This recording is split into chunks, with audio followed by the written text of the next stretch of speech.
All right, guys, we are gonna jump on to Enriched breads, which is week 2 of our program. I've decided to do a festive bread, which is also part of your holiday breads week. It's just that this holiday lands, I believe is this Tuesday or Monday and Tuesday, whichever, November the 2nd, and it's a traditional Mexican bread that's consumed for Dia de Muertos, Pan de Muerto. We're in the borders, so you're probably used to already seeing it in some of the Mexican bakeries around here. But the reason why I also chose this bread, it's because it is an enriched bread that has, I believe it's 15% eggs, but for sure the fat, it's 20%. So remember, you have there kind of an idea when we were lecturing. I told you how to incorporate different amounts of solid and liquid fats to your bread. Remember, if it's somewhere in between 0 to 4%, it's okay if you add it from the beginning, and then above that and up to 14%, it's you can add it midway through the mixing. But if it's anything above that, anything above 40% fat in a recipe, the fat should be added once you have developed gluten. All right, so that's exactly what we're gonna do today. All right, I will list the recipe in the description of the video. I don't think I have, this one that you see right here, it's cinnamon. It's in like a NutriBullet container because the Mexican cinnamon tastes very different from the American and the Chinese cinnamon, which are a little bit more spicier. Mexican cinnamon tends to have a sweeter note. And what I did is just I took a little bit of the sugar from the recipe and I basically grinded off Mexican cinnamon. So that's why you see it in this container. But nothing too weird. Flour, shortening. You can use Crisco. I do like to use the Morel shortening just because it's what it's typically used in Mexico, but that's okay. If you want to do it with butter, comes out as an amazing flavor too. Just traditionally, Mexican bakeries don't really touch butter. It's expensive. And it's just not that common. We just use shortening for mostly all the breads, right? Shortening, milk powder. You can omit the milk powder. That's fine. It's fine if you don't have it. Salt, eggs, cinnamon, of course, yeast, and then the water, which is warm luke water. You see this color because I did added some of my Betty sourdough that I have, just for flavor purposes, and it's probably around 5% of the recipe. I did add it to the water, and then you would need also for it to have the real flavor. You are gonna need orange blossom water. In Mexico, it's called agua de flor de azar. Same thing as orange blossom water. I had a hard time finding it here in El Paso, and what you can do is just go to a Middle Eastern market. They have a lot of options there. I was surprised they had probably like 6 different brands. Didn't think about it because I went to Mexican stores, and well, here in El Paso, a lot of stores have like Mexican or Latin food departments. Couldn't find it. Mediterranean market. All right, and you also, I do also add to my bread orange zest, just because I like to enhance that flavor, right? So let's go ahead and start. All right, so first of all, I always like to put my liquids in first. So this is, again, this is the water from the recipe, lukewarm water. Again, you want to use something that's 85 degrees Fahrenheit. Again, this color because this has a little bit of my sourdough, and it already has the orange blossom water in here. So in goes my liquids. I am gonna, while I do other step, I am gonna add the yeast in here. I'm just gonna leave it in there. So the second thing that I'm gonna add to here is my sugar. But since I told you I really like to add orange zest as well, I have here the orange zest and the sugar, and I'm just gonna rub it in. What this does is the orange peel itself has aromatic oils, that have basically the flavor of the citrus, and if you just add in like that, eventually the friction will kind of get the flavor into the dough, but if you do this, you get more flavor out of it. And that's why I always do this whenever there's citrus zest in the recipe. There's lemon, oranges, limes. I always just like to rub the zest into my sugar.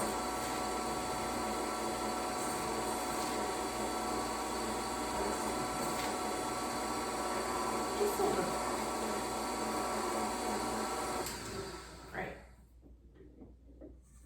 So I'm gonna add my sugar with my orange zest, my eggs. I am gonna add the cinnamon.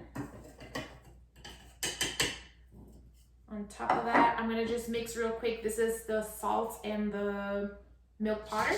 Just gonna add it to the flour.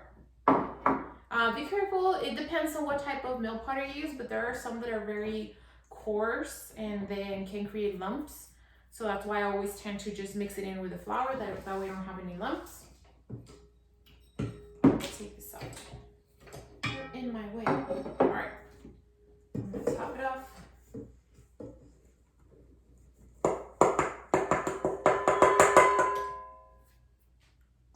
And am I missing something? No. I'm just gonna miss the fat, but again, we're gonna hold on to that because this is a modified straight method, or you can call it a enriched method. Modified straight, because basically I put all the ingredients in the bowl but the fat. So we're gonna mix this in speed 1 for about 5 minutes, and then I'm gonna go to speed 2 for about 3 minutes, and then I'm gonna incorporate the fat, and then it's gonna just mix in there for about 12 minutes. Again, different KitchenAids, remember the revolutions per minute. Some KitchenAids or some mixers, especially if you're using a spiral mixer, tend to do more revolutions per minute, so the time, it's gonna vary. I'm just telling you what it takes for me in this, I think it's a 5-quart KitchenAid. But again, we're not gonna add the fat until we have developed at least some gluten, all right? Otherwise, all the fat is gonna coat the gluten strands, and it's gonna be very hard for it to develop gluten. It's just gonna have to mix longer, and it's gonna get hot because of the friction, and you don't really want this, all right? So I'll come back whenever I have to switch up the speed.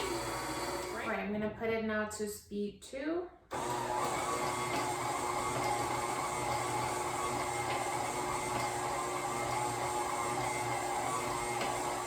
And I'm just gonna probably leave it a minute, and then I'm gonna incorporate it, and then we'll leave it at speed 2 for about 12 minutes. And we'll come back and check it. In this case, we will be performing a window pane test to make sure that enough gluten has been developed, right?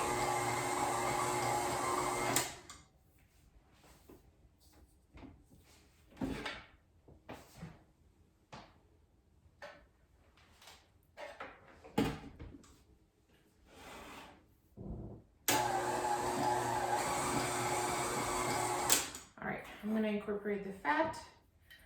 This is room temperature fat, all right? So it's soft, pliable. If you're using butter, same thing. Make sure you don't put nothing that it's straight from the fridge, because it's gonna take forever for the dough to incorporate. Right. Anything, it's 20% fat, so I'm just gonna add it like this and turn it on until it incorporates. I'll let it mix. Anything above 30, instead of adding all the fat like this at once, I would definitely add in increments, like probably at least half, and then let it incorporate, and then another half. In this case, 20%, I just put it all in. But once I had developed gluten, right? So again, we mix it for 4 minutes speed 1 and then 2 minutes speed 2. And then we added the shortening. And I'm just gonna leave it at speed 2 for 12 minutes. I'm gonna set the time for 12 minutes and I'll come back and look at it. All right, it's been 12 minutes in speed 2.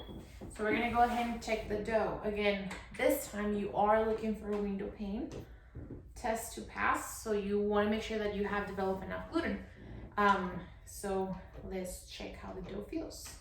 It was very wet and very sticky, and as the gluten develops and as you knead it, the dough becomes a little bit more elastic and not as sticky. It's still kind of sticky, but not as sticky.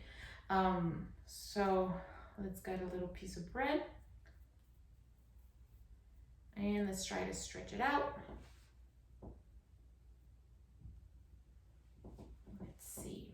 Let's see how it looks. All right, so it's getting thin and it already has resistance, but I'm getting some tears in here, like tears. You know what I'm trying to say. Que se rompe un poquito, right? It is tearing, but it already has good gluten development. So I'm gonna make a call. You see, it's already, I'm gonna get close to the camera. Oh. Gently stretch it. Remember, you're trying to gently stretch it or let it fall on its own weight. You're not trying to pull it, because no matter what, even if it has gluten, it's gonna break if you're too rude on it. So you can tell it's getting transparent. There's some elasticity, but I'm getting some tears. So I'm gonna see. So it has developed. All right, so have you seen that it has developed gluten? The dough is becoming smoother. It's looking glossy. All right, it has developed some gluten. I just think it needs a little bit more. Even with the stretching, I was being really gentle and still get some tears in the dough. So I'm gonna give it 5 more minutes on speed 2, and let's see how that helps, right?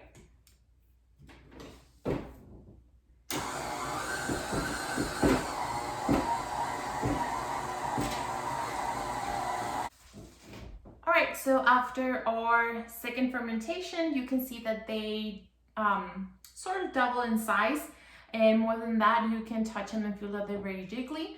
So that means we're good. All right, let's check on the bread. It's been 5 more minutes, and I can already tell it looks better. Let's take a little piece out. All right, and I'm gonna start to stretch it to do the window pan. And yep, it looks more elastic, more resistant. All right. I'm gonna get closer to the camera.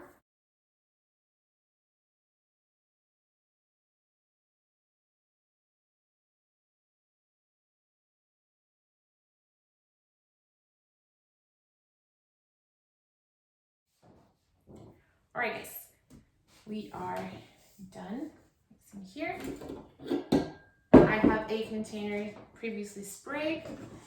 We're just gonna pass the dough, and I'm gonna put it in a nice warm spot because of course I don't have a cooker here, and you can put it in your oven with the light on, and that will give it enough warm to do the fermentation. It's just I'm currently using my oven, so that can't happen, right? Just place it in a nice warm spot. All right. You do have to round it before you just leave it in the container. That way it rises a little bit more evenly. You can either round it in the table. I'm just gonna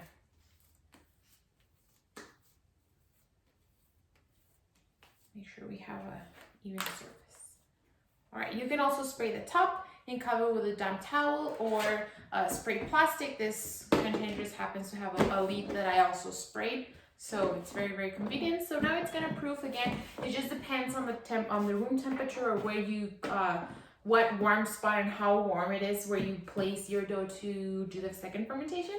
But it's gonna take about 40 minutes to an hour and 15 minutes. I think that's the most that this has been doing the fermentation.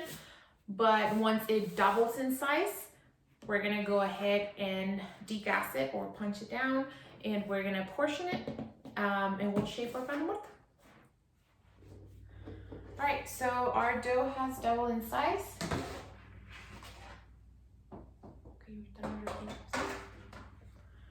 All right, so our dough has doubled in size. Now we're gonna go ahead and punch it down, or degas it, or whatever you might call it.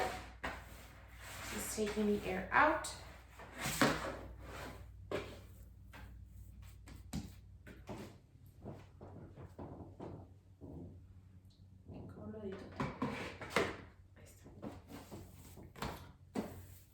Right,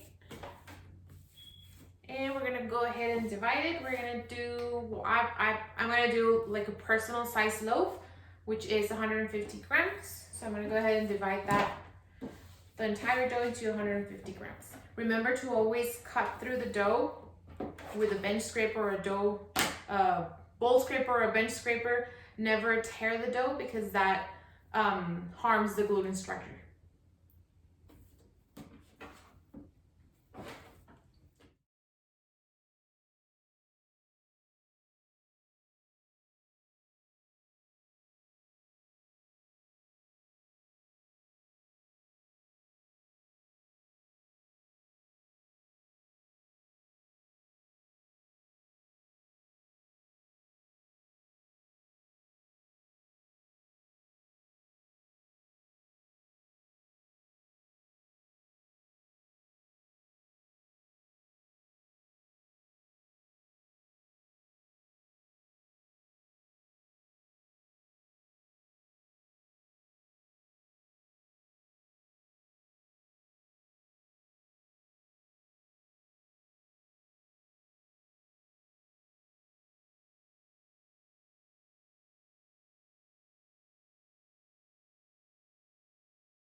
All right, so we have our 150 gram pieces.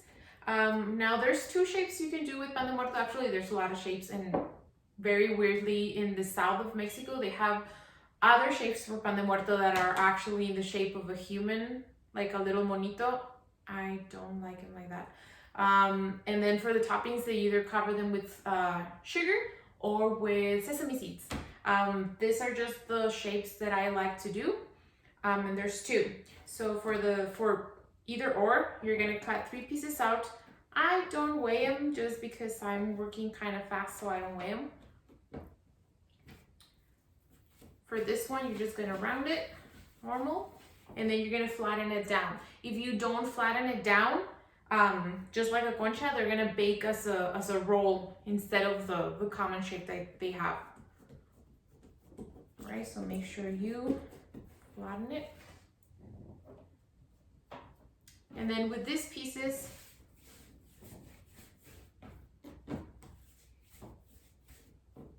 just gonna make them into logs, and to create the bone shape, the bones, you're just gonna use your fingers. And I'll make a closer, I'll bring the camera in front, that way you can see it more closely.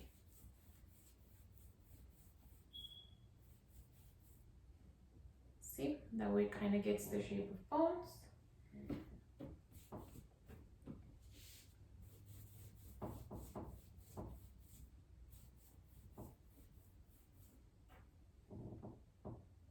And then I'll bring the camera so you can see that a little bit closer.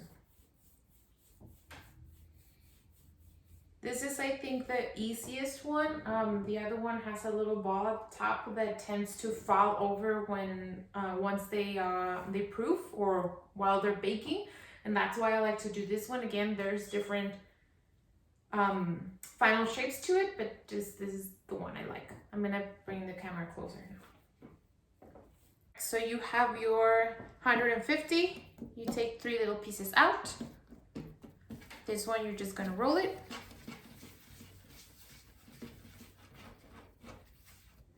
And again, if you have any problem rounding them up, I use this part of my hand and this part of my hand. This part pushes towards me and the other one pushes far away from me, all right? Other students use their fingertips and I've seen them doing like this. In any case, make sure you're putting actual pressure. I see other students that can't do either or and do this one. Basically, they're pushing slow motion, they're pushing the dough this way and just bringing it to them. In either case, after you have round them, make sure you flatten them. Again, because if not, they're just gonna bake like dinner rolls and that's not the shape.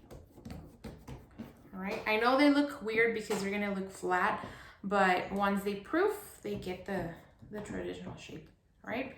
Now you have 3 little pieces, and again, this is just the shape that I like to do because it's the easy one, the foolproof one, but we'll do one of the other ones too. Now using again these fingers, you're pressing into the dough.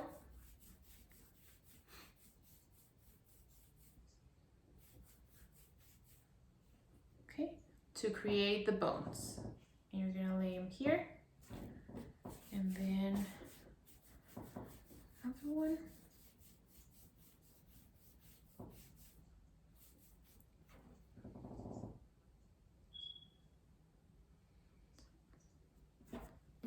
And it's okay if it goes past the roll, the bun. Remember, it's gonna proof, so it's gonna grow in size and it's gonna be just perfect.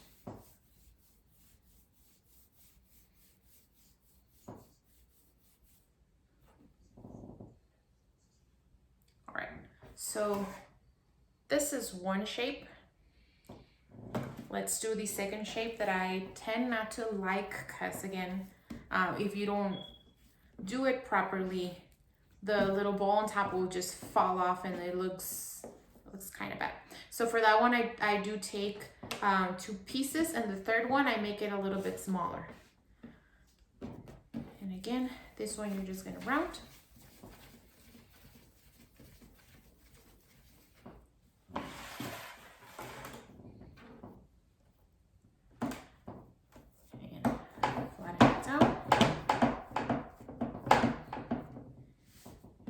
This part, you do the same. You do a set of bones.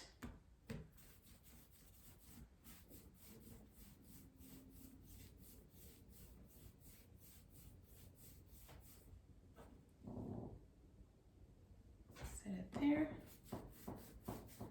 The second bones.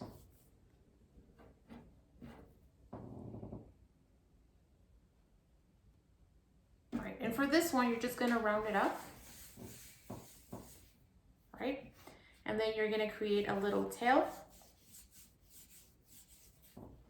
just like that. Make sure it's long enough. Otherwise, if it's not indented into the dough well enough, again, it's just gonna, once it proofs or bakes, it's just gonna pop up, right? Once you have this, you're gonna take the tail and push really hard into the to basically indent that in there. If you want to, you can either stick your finger in water and then do that, and that's gonna stick it better in there, prevent it from falling. But again, this one, if you don't do it right, while it's proofing, the ball tends to just like fall off, or while it's baking, because it does the oven spring. That means when you put the proof bread in the oven, it still is gonna grow a little bit more. So with the oven spring, sometimes the ball falls off and it looks kind of weird. So that's why I like this shape way better. All right, so let's finish shaping them, and they're gonna proof for about another 40 minutes. I do spray with water just because I don't have a formal proofer that has humidity, so I do spray them with a little bit of water. That way they don't get dry and form a skin, and that actually can prevent them from growing. So I do spray them with water, cover them with a sprayed plastic bag, and it's gonna take about 40 minutes, and then we'll go ahead and check them to see if they're ready. Here you can see it a little bit better. They grew in size. They feel jiggly, but they're not deflating. Remember, a lot of the times with enriched breads, you wanna I don't want to say underproof, but you're not trying to go to the full volume and the full potential they can reach, because when you do that, yes, you're gonna get more lighty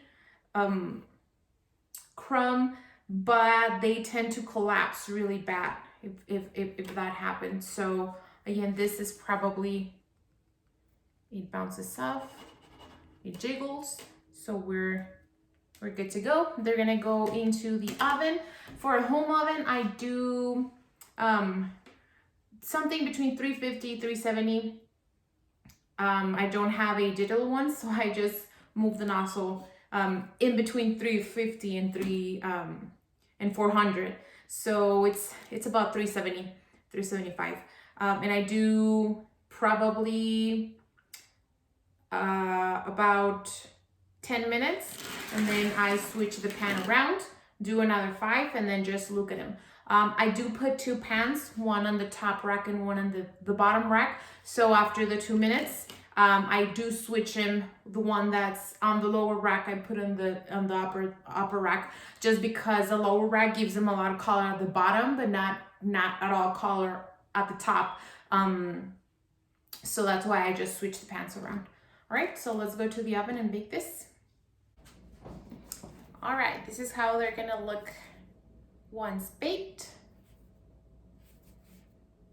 Right, very nice and golden. It's a soft bread.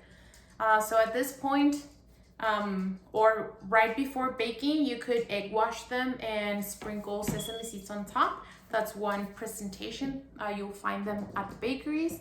Or now that they're baked, you brush them with butter and you basically just coat them in cinnamon sugar or just regular sugar.